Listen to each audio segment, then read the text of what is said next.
Que bom podemos começar esse acampamento de cura interior numa primeira sexta-feira do mês. Primeira sexta, nós sabemos, é dedicada ao coração de Jesus. E essa é a grande e única fonte da cura interior. Então vamos mergulhar de fato nesse coração rasgado, fonte da divina misericórdia, e encontrar aí esse coração novo que o Senhor quer nos dar.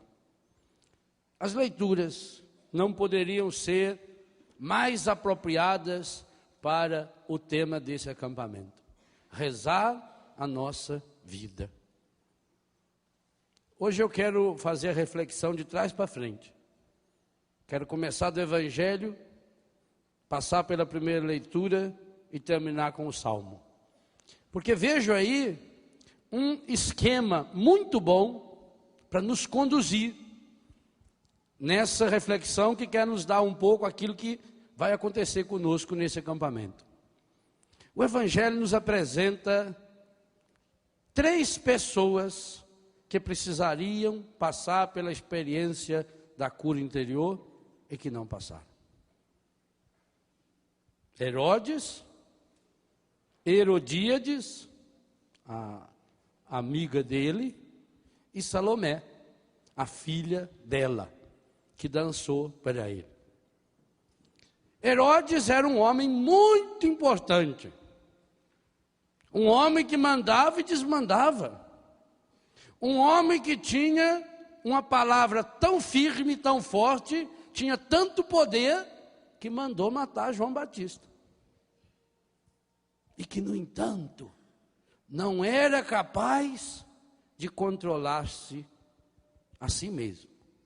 Retrato perfeito, meus irmãos, do homem e da mulher, de cada um de nós, que não passamos pela experiência da cura interior. A gente cresce em tamanho, a gente cresce em responsabilidade social, cresce em função, cresce até economicamente, mas o nosso coração ferido e machucado nos torna vítimas, frágeis e fragilizados. O Evangelho diz que Herodes tinha medo de João Batista. E por que ele tinha medo de João Batista? Por que ele não gostava de João Batista? Porque João Batista pôs o dedo numa ferida dele. João Batista disse a ele que, embora sendo ele rei, ele não poderia estar vivendo maritalmente com aquela que tinha sido esposa do seu irmão. A pessoa, quando ela tem o coração ferido e machucado, ela não aceita correção. Ela não aceita a palavra do outro nem quando está errada. Meu Deus do céu, quando a gente encontra uma pessoa que nos aponta os nossos erros, a gente deveria levantar as mãos para o céu. Porque aí essa pessoa é canal de salvação para nós. A gente cresce em tamanho, a gente cresce em responsabilidade social, cresce em função, cresce até economicamente, mas o nosso coração ferido e machucado nos torna vítimas, frágeis e fragilizados. O Evangelho diz que Herodes tinha medo de João Batista. E por que ele tinha medo de João Batista? Por que ele não gostava de João Batista? Porque João Batista pôs o dedo numa ferida dele. João Batista disse a ele que, embora sendo ele rei, ele não poderia estar vivendo maritalmente com aquela que tinha sido esposa do seu irmão. A pessoa, quando ela tem o coração ferido e machucado, ela não aceita correção. Ela não aceita a palavra do outro nem quando está errada.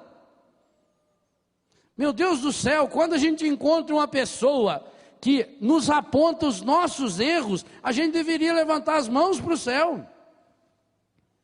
Porque aí essa pessoa é canal de salvação para nós. O que adianta a gente viver escondendo os erros, as falhas, as fraquezas e os limites que a gente tem? Cura interior é a gente ter a coragem de passar e repassar a vida diante do amor misericordioso de Jesus. E enquanto a gente não faz isso, não interessa a idade que você tem, não interessa a função que você exerça, você não passa de uma criança indecisa, uma criança ferida e magoada. Herodes não passa de um menino magoado, que está louco para vingar aquela pessoa que teve a coragem de jogar na sua cara aquele erro que ia fazer com que ele perdesse a própria vida, e se perdesse eternamente. Herodes, sendo um homem tão importante, um homem que tinha poder sobre a vida dos outros, não tinha poder sobre a sua própria vida. Se você olhar na história, homens e mulheres que fizeram grandes bobagens na história, você verá que eles têm uma marca em comum. A única coisa que tem em comum entre Nero, entre Adolf Hitler, entre esses homens que fizeram barbaridades, tinham corações feridos e machucados, problemas que não superaram, e muitos deles, a exemplo de Herodes, problemas na área afetiva, problemas na área sexual. Por que eu falo afetiva e sexual? Porque Herodes tomou a esposa de quem? Sinal que ele já tinha problema com esse irmão. Se ele amasse esse irmão, ia tomar a esposa dele? Percebe?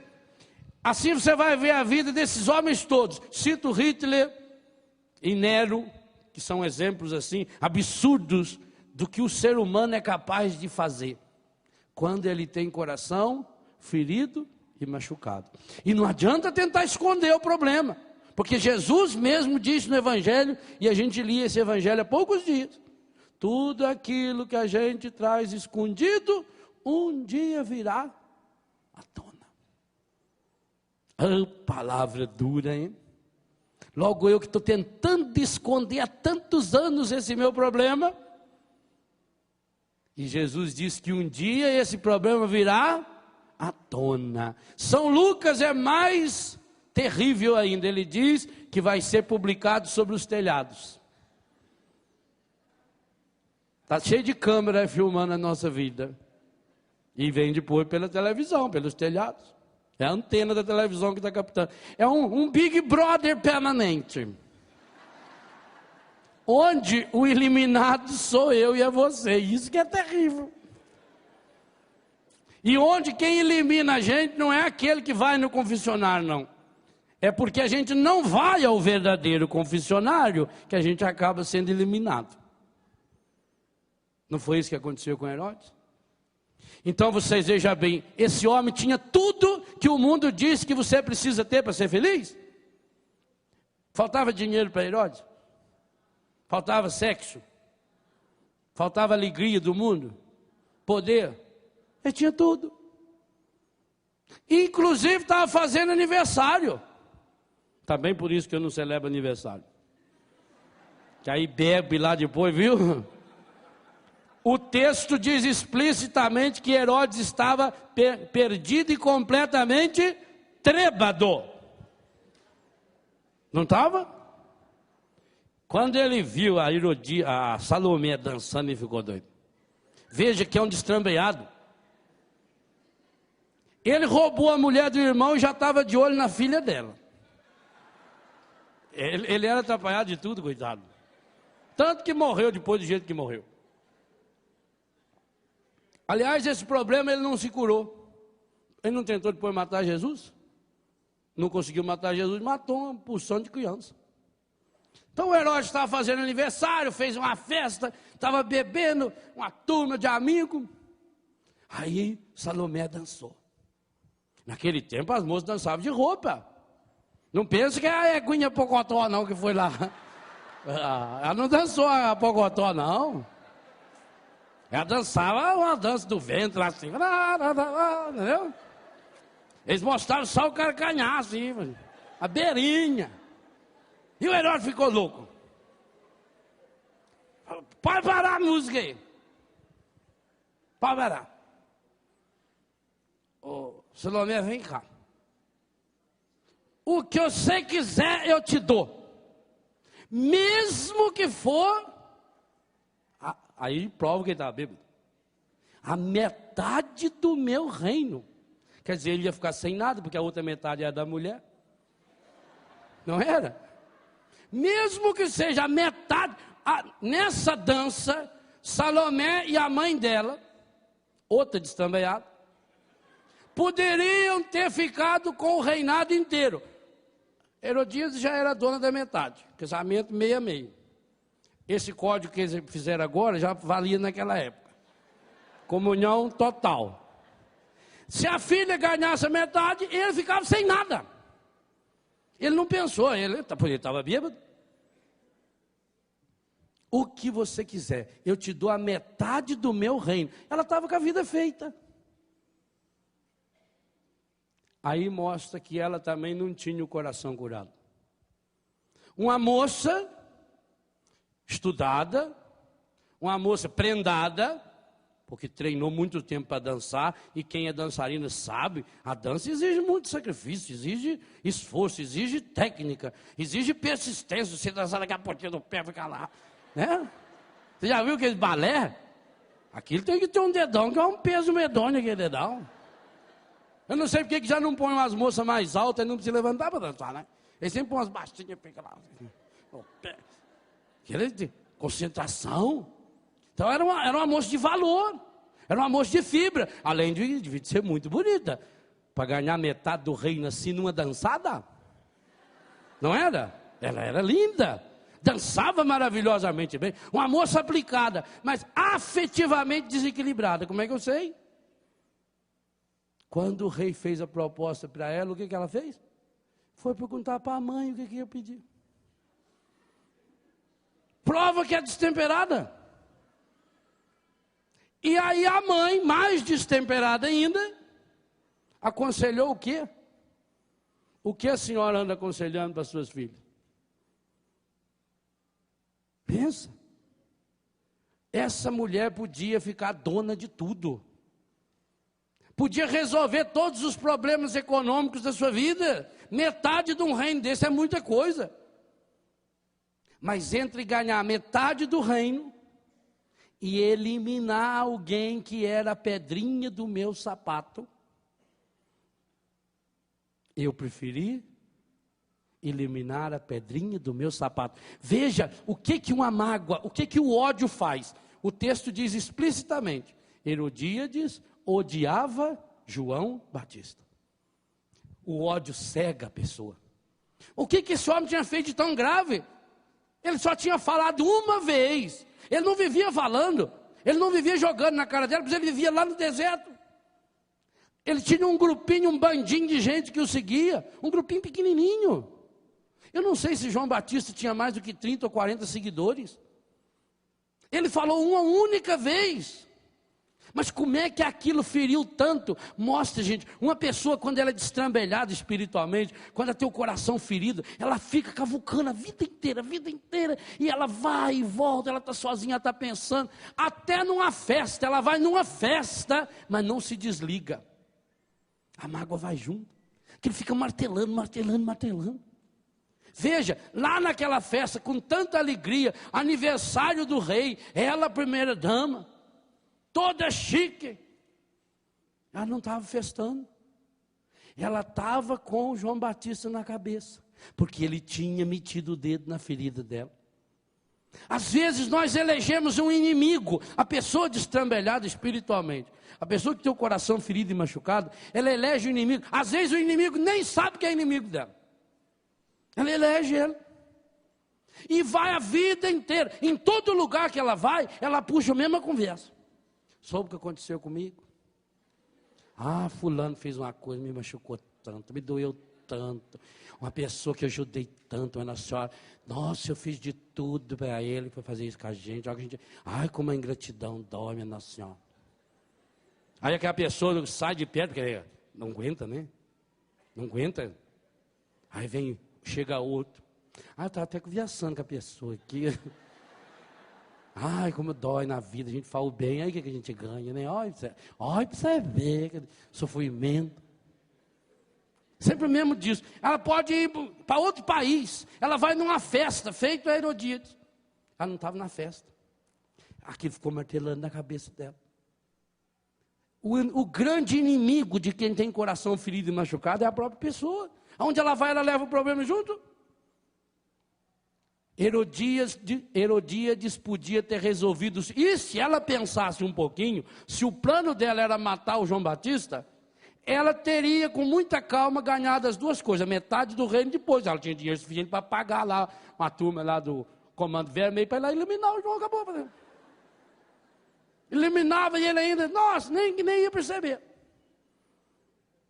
Mas ela tinha tanta gana, aquela verdade tinha doído tanto no coração daquela mulher, porque ela tinha consciência de que estava vivendo no pecado. E isso que é o pior. O pior é que a gente sabe quando a gente está vivendo no pecado. Quando a gente tem consciência, mas não tem a coragem de dizer, eu sou fraco. Já vou falar sobre isso, esse é o primeiro passo para a cura interior. Ela não teve essa coragem. Então, ao invés de eliminar o problema aqui, mas isso exige renúncia, exigiria sacrifício, porque ela gostava dele, gostava do Herodes, gostava do que ele oferecia, e aí até prova que ela gostava um pouco dele mesmo. Que se fosse só do dinheiro dele, a filha ficando bilionária, estava eliminado o problema. Gostava dele. Então ela teria que renunciar. Como é difícil você renunciar um relacionamento, mesmo sabendo que é pecaminoso. Por isso que a gente não deve entrar no pecado. A gente sofre anos e anos e anos, querendo sair, mas aquilo puxa você, é um imã. Herodíades podia ter resolvido sua vida.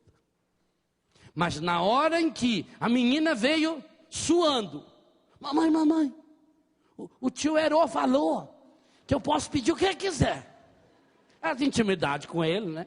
E Herodes é um nome muito feio, então chamava ele de Herô. Até tinha gente que pensava que ele era japonês, por causa desse apelido que ela assumiu, mas não era. Falou, o que eu quiser eu posso pedir. Quero numa bandeja. Por isso que fala entregar o outro de bandeja.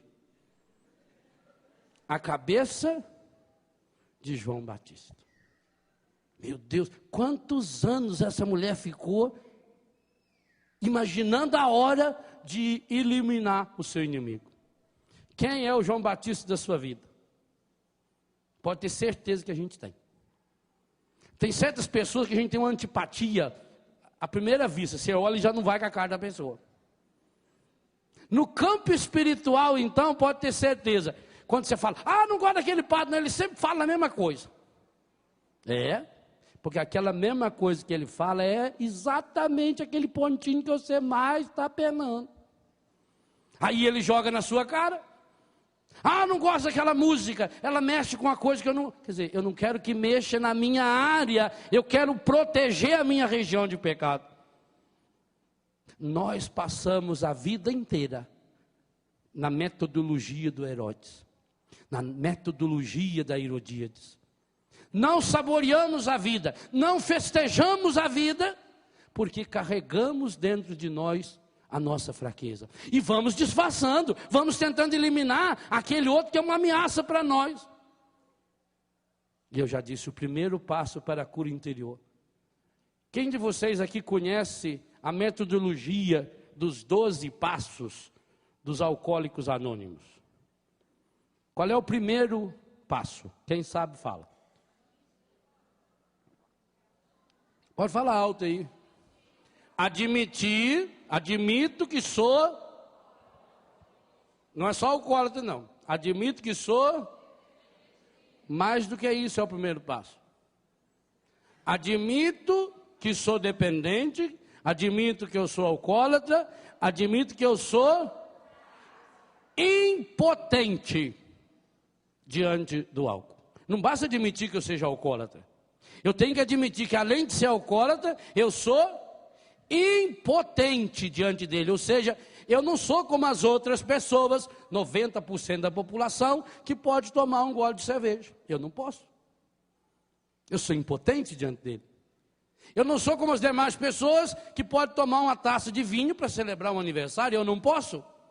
Gente, isso é tão sério que a igreja autoriza o padre que for alcoólatra a celebrar a missa usando suco de uva e não vinho. Porque ele sabe que ele é impotente diante do álcool. Ele não pode tomar nenhum golinho. Pois o primeiro passo para a cura interior é exatamente esse. Eu reconheço que eu tenho esse problema. Qual? Cada um de nós se manifesta de um jeito. Ou é uma mágoa, um ódio, um ressentimento, ou é uma carência afetiva, ou é um problema que aconteceu na infância ou na adolescência. Por isso que nós vamos rezar a vida, nós vamos passar a vida inteira até domingo de tarde. Então eu tenho que reconhecer, eu reconheço que eu tenho esse problema. Mas é preciso um segundo passo, e eu digo a você, esse é o mais difícil. Porque Herodes e Herodíades reconheceram que tinha o problema. Mas não conseguiram dar esse segundo passo. Reconhecer que é impotente. Desde pequeno nós vivemos inventando desculpas ou culpados para os nossos problemas. Enquanto a gente não reconhece a impotência da gente diante daquilo, seja o problema que for, nós tentamos duas coisas. Primeiro, nós tentamos dar desculpas.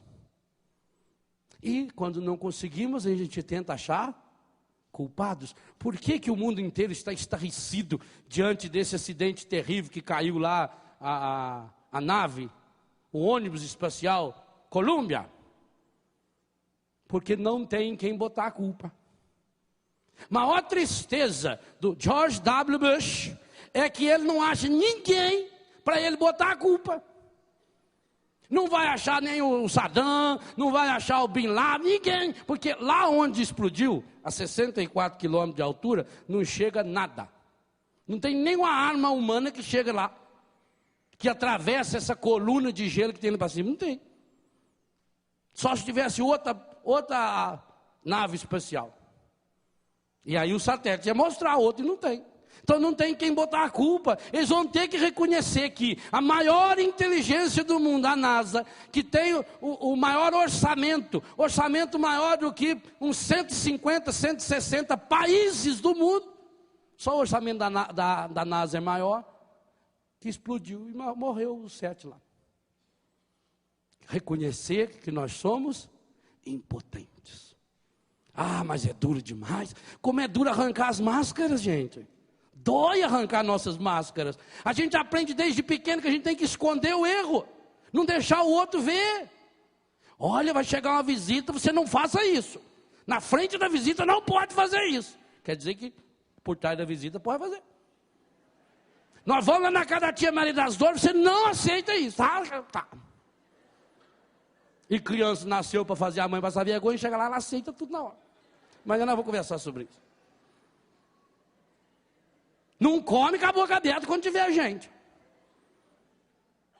Olha, nós vamos na casa de fulano, você não me pede nem para ir no banheiro. Aí você fica lá, segurando. O que você tem? Nada. Aí mija lá, aí fica com mais trauma ainda. Não é verdade? Aí, ó. A prova mais concreta. Porque eu não posso, eu tenho vergonha de ir no banheiro. Que imagina a pessoa achar que eu vou no banheiro, eu tenho uma fraqueza dessa. E tem gente que, principalmente padre, tem gente que pensa que padre não vai em banheiro. Tem. Porque você vai celebrar a missa, vai pregar, encontro, tudo, não tem um banheiro na sacristia, não tem lugar nenhum. Você passa o dia inteiro olhando assim, para ver se acha alguma moita, qualquer coisa. Tem gente que pensa, nós vai sim, viu, nós precisamos desse negócio também. Tem torneirinha. Tem que fazer o serviço. Então eu fico escondendo. Até as minhas necessidades eu escondo. Agora eu reconhecer fraqueza. Reconhecer vício. Reconhecer que eu tenho um pecado. E o pior desse reconhecer. Reconhecer que eu sou impotente. Impotente significa o seguinte: não consigo resolver. Sozinho. Quanto mais eu tentar resolver, mais eu vou aumentar o problema. Exemplos concretos. Você tem uma mágoa no seu coração. É difícil você superar uma mágoa? Não é difícil. É impossível. Você tem uma pessoa que você não gosta e que você é obrigado a amar? Tem? É difícil amar uma pessoa que você não gosta? Não é difícil. É impossível. Enquanto a gente não se convencer disso, a gente não vai para frente. É impossível amar quem eu não gosto. É impossível perdoar com os critérios humanos. Humanamente falando, é impossível. Você vai tentar e não vai conseguir. Cada dia vai piorar. Piora cada dia. Mas então o que eu vou fazer? Aquilo que é impossível ao ser humano, a Deus é possível. Por isso, gente, que a cura interior é o mergulho nessa graça de Deus, é tomar posse dessa graça de Deus, mas enquanto eu não me convencer, e é muito duro a gente se convencer disso. Quer ver para nós padres? Convencer que é impossível para mim mudar o meu temperamento. Eu estou tentando mudar meu temperamento faz não sei quantos anos. Cada vez piora mais. Tenta mudar o seu tempo. Eu estou tentando deixar de ser irascível. Um dos pecados que eu tenho, que eu mais luto, é isso. Eu quando me irrito, minha Nossa Senhora. Quem estiver perto nota na hora. As minhas ventas, elas se deformam. É impressionante. O sangue sobe, aquilo ferve. Eu não consigo sorrir. Que bom, né? Não consigo. Vou conseguir um dia? Nunca. Porque me é impossível. Enquanto eu não submeter completamente. E aí que vem um detalhe, não basta saber. Isso eu já sei. Mas enquanto eu não for caminhando na minha vida espiritual, até chegar naquele nível em que o meu saber se transforme num querer, e o querer numa vontade decisiva, decidida, em que há uma abertura completa do meu coração à graça de Deus, Deus não me estupra, Deus não me violenta, Deus me respeita, Deus vai me dando chance. Por isso que a cura interior é um processo que não termina nunca, só na vida eterna. Ela vai diminuindo, aqueles problemas maiores a gente já vai vencendo, e é claro, Deus tem uma paciência danada com a gente, é por isso mesmo. Mas não basta eu saber, eu tenho que estar convencido de que me é absoluta e completamente impossível. E por que é impossível? Porque eu sou impotente. Então eu vou buscar os recursos da ciência humana. Pode buscar o tanto que você quiser. Conheço gente que faz 20 anos que faz psicanálise. Toda semana, 1 hora. Melhorou o quê? Conheço gente que faz 10 anos que toma remédios antidepressivos. E está cada dia piorando. Cada vez piora mais. Só muda o remédio, mas a pessoa está cada dia pior. Porque agora já tem os efeitos colaterais. Enquanto essa pessoa não se convencer de que é impossível, que ela é impotente. O dia que a gente reconhece que a gente é completamente, absolutamente impotente, então nós damos um passo. Aí entra em ação a graça de Deus. Mas enquanto não chegar nesse nível, evangelho de terça-feira à noite, a hemorroíça, que tinha gasto tudo com os médicos, não tinha mais o que fazer. Jesus, quando chega em Betânia, não tem mais o que fazer. Lázaro está morto, enterrado faz 4 dias. A menina de Jairo, filha dele, já estava morta fazia não sei quantos dias. Enquanto não se declara a impotência humana, a impossibilidade de solução humana, nós não damos abertura ao milagre, porque nós ficamos dando desculpa. Retome o exemplo que eu dei da dependência do álcool. Você já observou que uma moça, filha de um alcoólatra, ela tem uma grande tendência de casar com um homem alcoólatra? Por que será? Porque a convivência com um dependente gera o que a Organização Mundial da Saúde hoje reconhece como uma doença também chamada codependência. E o que é a codependência? Ela começa assim, na bondade, Coitado, padre, meu marido. O senhor precisa ver, padre, como ele é bom, padre.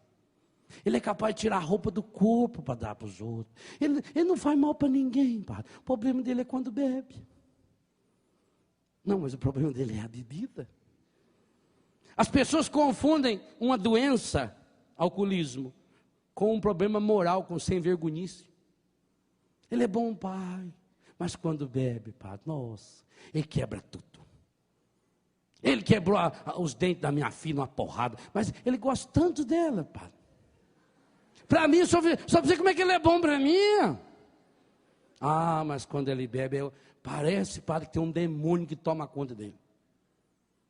E ele vira um demônio. Aí ele começa a quebrar tudo e bater. E aí a mulher começa a berrar, os filhos a berrar. E um sai correndo, o rapazinho sai correndo.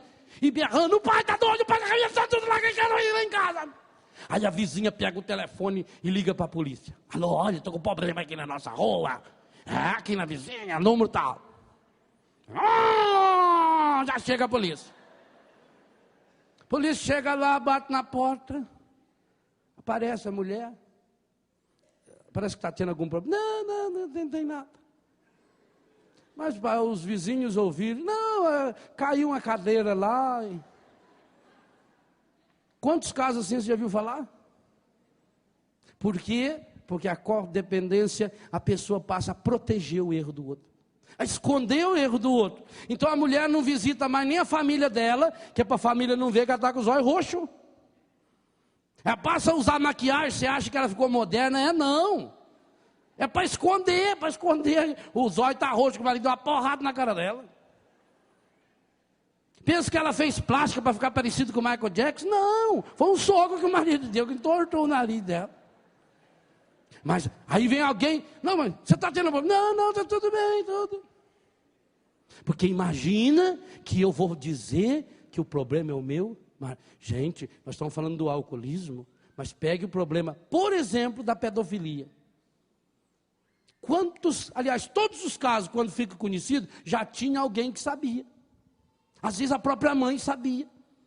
Mas eu fico com medo, porque imagina, aí vai desonrar a menina, e aí ele vai ser preso, e aí isso, e ele é tão bom, o problema dele é quando bebe. Eu sou tão bom, o problema é quando eu fico com raiva. Você também é tão bom, é tão boa, o problema é quando? Agora, quando essa lista nossa ali vai aumentando, porque quando a gente tiver um defeito só, ainda vai. Mas às vezes você começa a ter coleção. Porque um problema puxa outro. Um vício puxa, ninguém se torna viciado em crack hoje. Começa com a cervejinha, começa com cigarrinha, aí vai para a maconha, aí vai para a cocaína, e quando isso não dá mais conta, vai na pedra. Antidepressivo, mesma coisa, começa tomando. Não, ele falou para eu tomar só meio comprimido. Começa meio, depois já é meio de manhã, meio de tarde. Depois é meio de manhã, meio no meio, meio de tarde, meio de noite. Daqui a pouco você está com aquela sacola cheia de remédio. Não sabe nem quanta cor diferente já está tomando. E chega no momento, gente, em que a pessoa está tentando, no fundo, todas as pessoas estão tentando dizer, eu estou com um problema e eu não consigo resolver.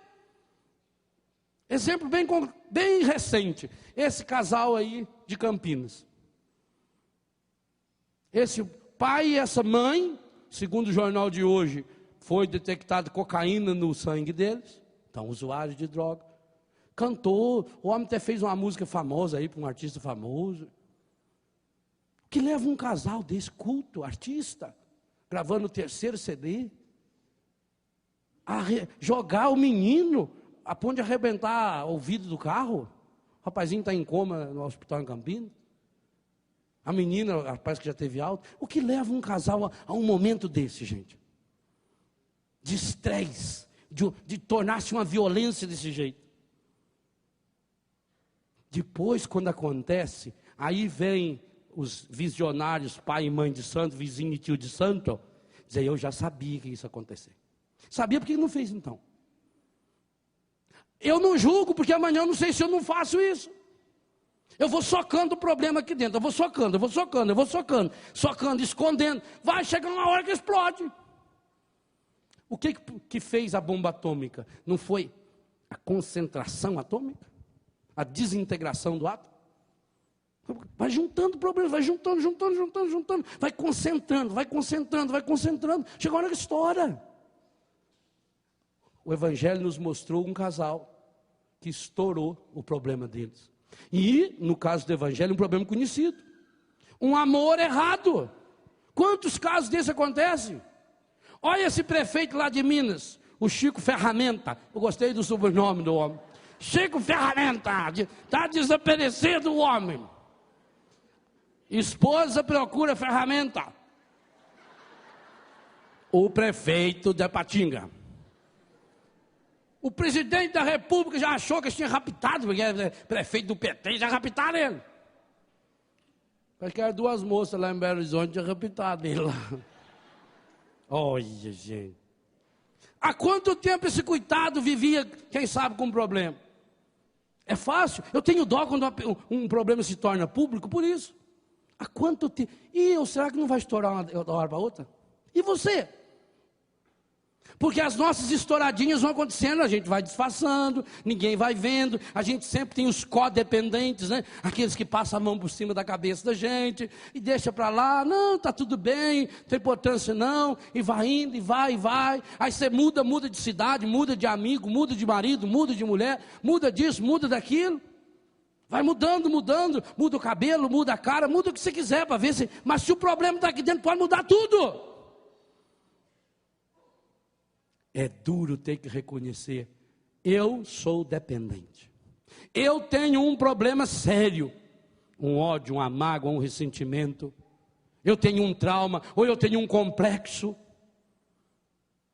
Eu preciso aprender a controlar meu temperamento. Eu tenho um complexo de inferioridade ou de superioridade. Eu tenho orgulho, eu tenho a vaidade, eu tenho a prepotência. Na minha sexualidade, então, há uma gama que nós, ao longo desse acampamento, nós vamos de vez em quando dando umas pinceladas. Basta você olhar nos jornais, gente. Veja a ligação família e droga que os meios de comunicação estão nos trazendo. Aquela menina que mandou matar o pai e a mãe.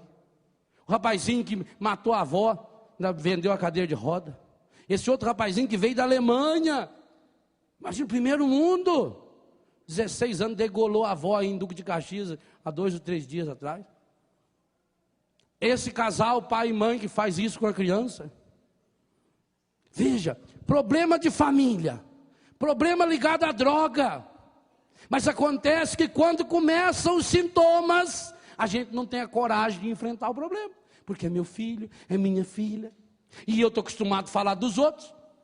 Qual é a diferença entre maconheiro e dependente químico? Maconheiro é o filho da vizinha, dependente químico é quando é meu filho. É a mesma coisa de alcoólatra e pinguço.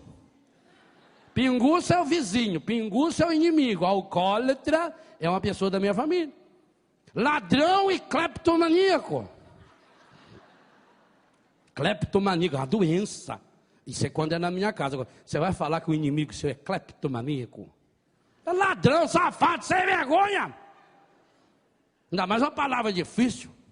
Em Minas Gerais, por exemplo, os prefeitos estão mandando colocar asfalto no lugar de paralelepípedo. Só porque é muito difícil falar paralelepípedo. Fala, põe asfalto, que é mais fácil.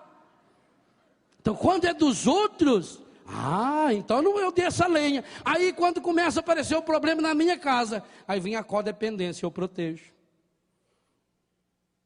Meu filho foi lá e tirou um dinheirinho, desapareceu. Eu fico com a pulga atrás do olho. Eu não tenho coragem de falar para o meu marido. Porque não, imagina meu marido ficar louco. Aí ele não fala para o seu marido. Ele dá um showzinho lá na casa, o seu filho. Vocês vão deixando, é meu filho. Aí a hora que ele começar a dar show lá fora, a sociedade não vai aceitar.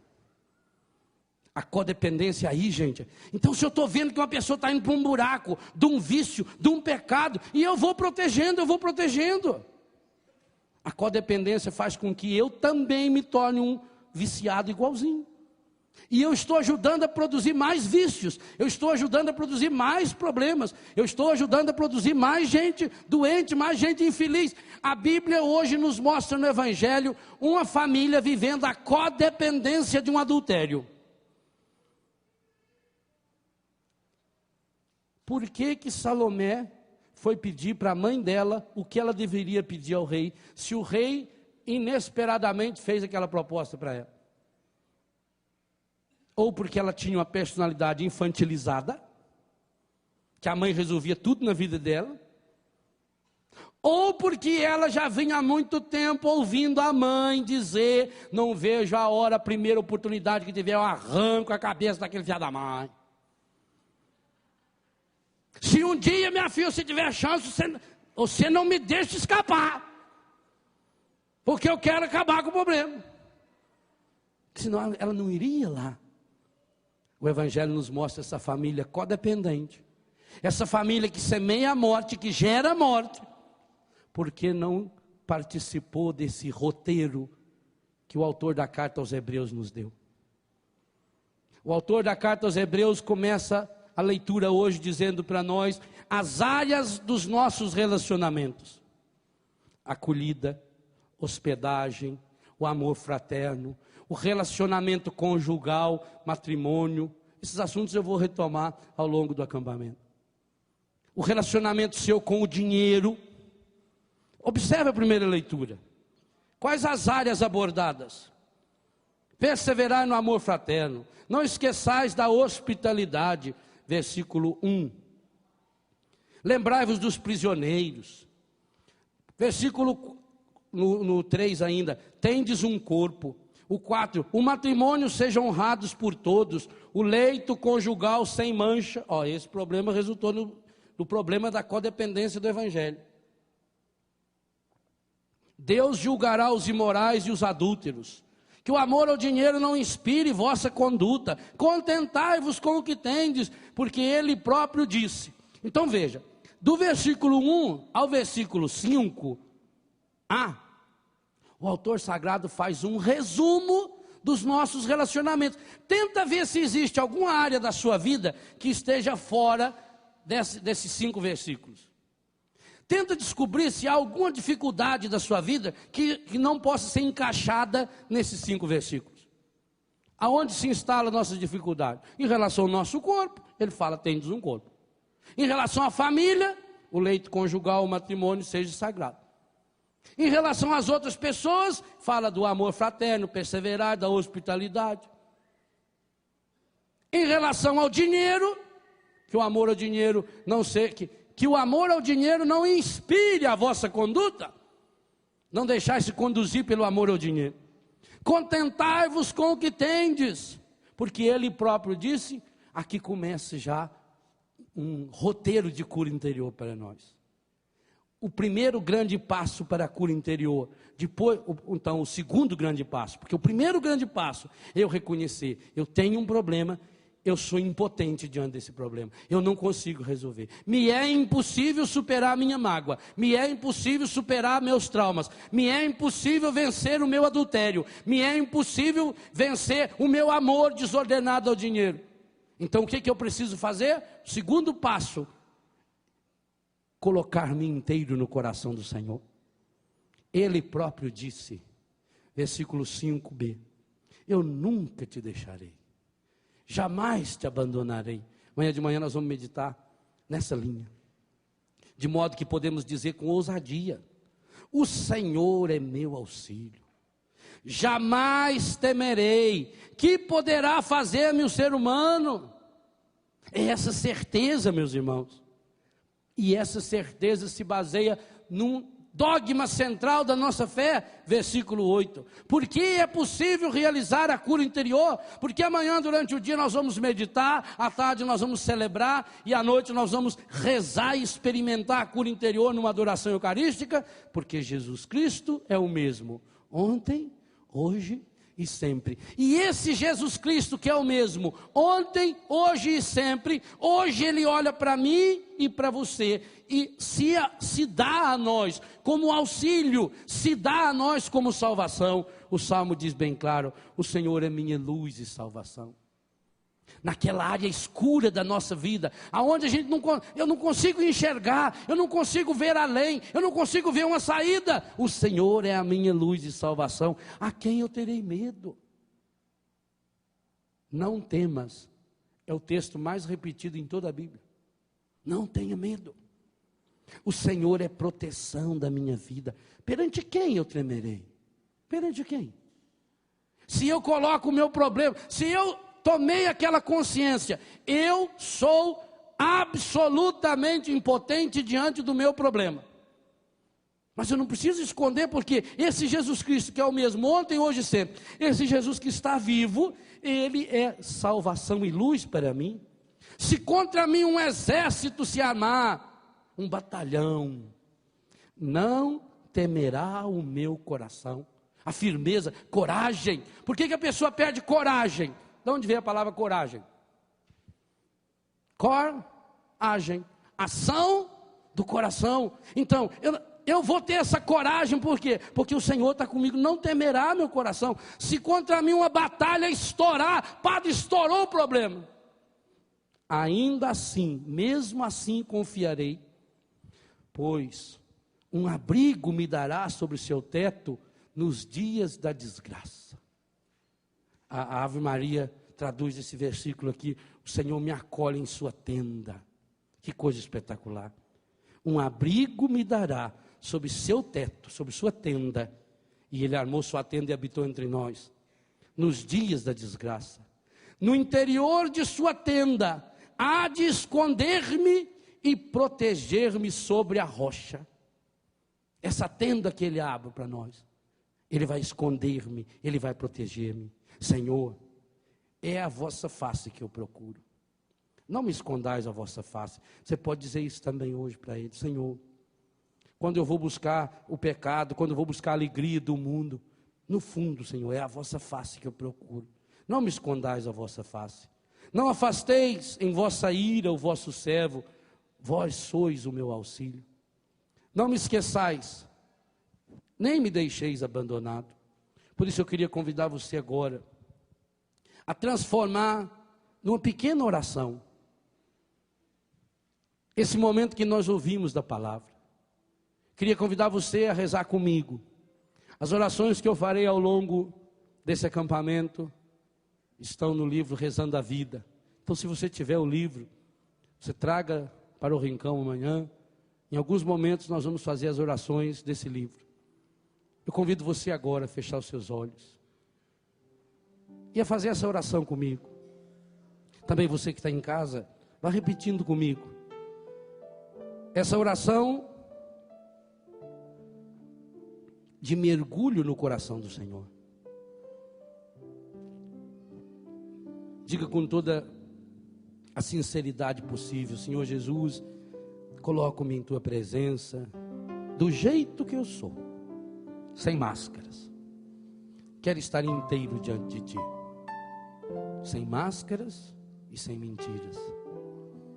Eu te peço, Senhor, em teu nome, eu peço perdão a todas as pessoas que me ofenderam, que me machucaram, que oprimiram, abusaram ou maltrataram, consciente ou inconscientemente. Eu renuncio ao maligno, a toda a sua obra. Eu me entrego inteiro a ti, agora e para sempre. Peço que entres em minha vida. Eu te acolho como meu Senhor e Salvador. És o meu Deus. Por isso eu renuncio todo o pecado. Por tua infinita misericórdia. Nessa primeira sexta-feira do mês, cura-me, Senhor. Transforma a minha vida. Fortaleça-me inteiramente. Cubra-me, Senhor, com teu precioso sangue. Encha-me, Senhor, com teu Espírito Consolador. Senhor Jesus, quero me apresentar diante do Pai, do jeito que eu sou. Por isso te peço, tu que és luz e salvação, que tragas a luz do teu amor para todo o meu ser. Cobre-me com teu preciosíssimo sangue. Protege-me das armadilhas do encardido e permite que eu seja iluminado e guiado pelo Espírito Santo. Senhor, tu me conheces, sabe tudo a respeito da minha vida. Sabes que busquei a felicidade em muitos lugares e muitas vezes a busquei de forma errada e pecaminosa. Hoje sei que de nada valeram essas buscas. Por isso me encontro assim, cheio de mágoas, ressentimentos, tristeza, e ainda por cima doente e fraco. Por isso, nesse momento, nesse acampamento, eu te peço que me leves ao coração do Pai, restaures minha vida com a tua graça. Eu peço perdão de todos os meus pecados e suplico que venhas ao meu encontro com a tua ternura, com a tua misericórdia. Eu te acolho como Senhor, Salvador da minha vida. Eu te entrego todo o meu ser, meu coração, meu corpo e todas as minhas emoções. Ajuda-me, Jesus, a crer que sou amado por Deus. Ajuda-me a viver como filho, como filha, querido, querida. Ajuda-me a descobrir como eu sou segundo os olhos do Pai. Mesmo sabendo que eu sou uma pessoa fraca e pecadora, eu te peço, entres em minha vida. Eu não sou digno que entres em minha morada, mas basta, Senhor, uma palavra. E eu peço que hoje o Senhor possa proclamar essa palavra, uma palavra do teu amor, para que eu possa ser salvo. Ajuda-me a descobrir o amor de Deus em minha vida, apesar de meus pecados, minhas falhas e fraquezas. Espírito Santo de Deus, vem socorra a minha fraqueza. Ora em mim com gemidos inefáveis. Leva-me a compreender o amor de Deus por mim, não obstante meus pecados e minha miséria. Quero colocar em tuas mãos as minhas emoções, as minhas lembranças, meus medos e traumas, tudo que já vivi.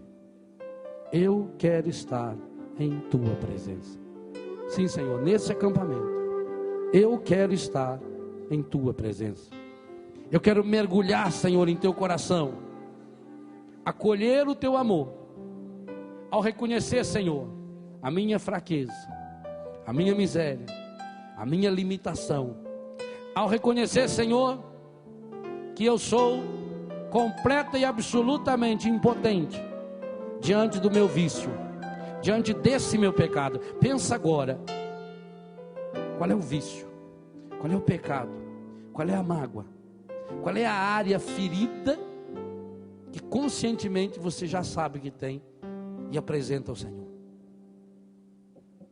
Eu reconheço, Senhor, que sou impotente diante dessa minha fraqueza, dessa minha doença, desse meu pecado, desse meu vício, desse meu costume, desse meu erro.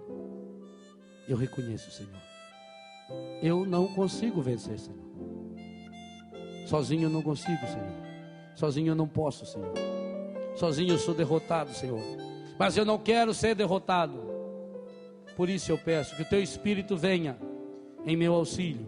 Reze em mim, ore em mim, conduza-me, converta-me, porque eu quero viver, Senhor, a plenitude da tua graça, a plenitude do teu amor. Cura-me, Senhor, liberta-me, Senhor. Eu reconheço, sou impotente diante dessa área. Diga ao Senhor qual é a área.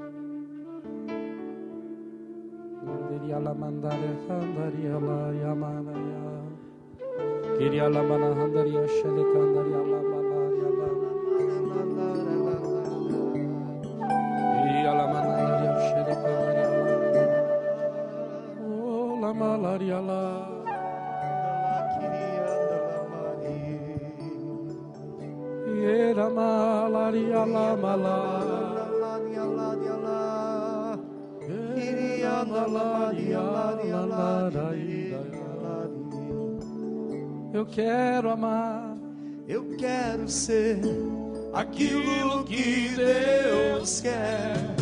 Sozinho eu não posso mais, sozinho eu não posso mais, sozinho eu não posso mais viver. Você canta, eu quero amar, eu quero ser. Eu quero amar, eu quero ser aquilo que Deus quer.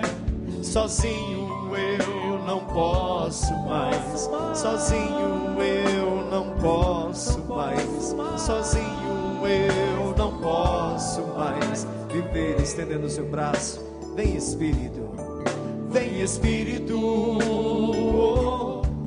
vem Espírito. Sozinho eu não posso mais, sozinho eu não posso mais, sozinho eu não posso mais viver. Você canta, vem Espírito, só vocês, vem Espírito, vem Espírito. Sozinho não posso mais, não posso mais. Você ainda, eu quero amar, eu quero ser, vai. Eu quero aquilo que Deus quer. Sozinho eu não posso mais.